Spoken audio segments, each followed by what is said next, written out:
So let's talk a little bit more about story, and one story in particular I wanted to ask you about, little Basil. And what Oh, is he up to now? I know that he's got another book coming out this fall. Can you reveal any secrets? Can you tell us where he's headed? I can. Let me say that of all the heroic characters I've ever written about, and now there's lots, and they have all sorts of different descriptions, Right. Basil is by far the most unlikely hero I've ever written about. So here's the thing. In book one, in Merlin's Dragon, you discovered that there is this little teeny creature who is ignored and stepped on and abused by everybody, okay? Right. Everybody wants to step on him or And eat teeny, him. like, And he's very, This teeny very fits in small. your hand. He's in fact, hold up your, yeah, he's that big, okay? He's the size of your little finger with some crumpled up dead leaf-like wings on his back. And that's how small he is. He's the lowest possible rung on that ladder of life in Merlin's world of Avalon. But it turns out he's the only creature who can save Merlin's life. That's great. And when he does, Merlin offers him a chance to gain, as Merlin said, a body as great as your heart. And there are some conditions, which, of course, which mean that he has to become a protector of Avalon. And Merlin's great friend in trying to keep this wonderful world that's based on all creatures having mutual respect and some level of harmony alive and well.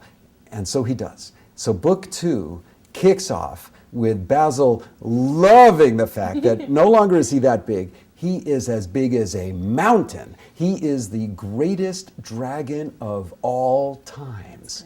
And he has scales that glow like emeralds. He has incredible wings that can reach across a valley. He is so powerful, a tail that can level hillsides. And here's the difference, though. Unlike any other dragon ever, because he was a little guy, that big, for so long, he is the first dragon to stand up for the little, meek people of Avalon. He's the one who has stopped more bullies. He's the one who has protected more villages from being destroyed. He's the one who has stood down more than 20 other dragons at a time because they wanted to rob these people of what they had. And pretty soon he earns a name you'll find in the course, very early in book two.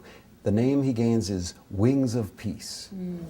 And it's the fairy people who give it to him, and you'll see why. But in the course of this story, Basil, who is now Basil Garad, the great dragon, has some incredible adventures. Meanwhile, his dearest friend Merlin is growing increasingly dependent on him. And then Merlin has some terrible problems that he has to deal with, both the loss of his dear love, Halia, and an estrangement with his son. And I won't get into why, but it's heart-wrenching why.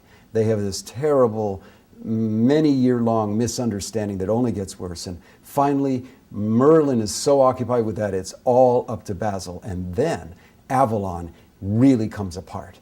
There is a terrible creature whose name is Doomraga, who lives in the haunted marsh and who has a name that means darker than dark. And that creature wants to destroy Avalon for a lot of different reasons. And most of all, he wants to destroy this annoying dragon who keeps getting in his way. And you'll see a plot unfold that will look absolutely, totally impossible for Basil to survive. This sounds, how many books do we have left after this? You have one more. And That's I it? must confess, at the end of book two, you will really, really, really want to read book three. Oh, I don't doubt that. I'm sorry about that, but actually not really. But with the completion of this trilogy, you know what's cool is I never expected to tell more than one story about Merlin or his worlds. This is going to be in 2010, Kim, when book 3 of Merlin's Dragon comes out, and the companion volume about the whole series, The Secrets of Merlin's Worlds, it'll be called. Oh, how exciting. With the secret little backstories of that's gonna be almost great. 150 characters from Tying all it all around, together. tie it all together. That will be a Fabulous. completion of 12 books about this wonderful fellow Merlin and his world and his dear friend Basil. That's so great. it's, you know, I just feel so lucky to be able to inhabit this playground of characters. That's a good way to put it. Yeah, it really is. And believe me, there are moments where I shake my head and I say, no way, this can't be Merlin. You are asking too much. But I'm really so glad that I wandered into the playground. I really am.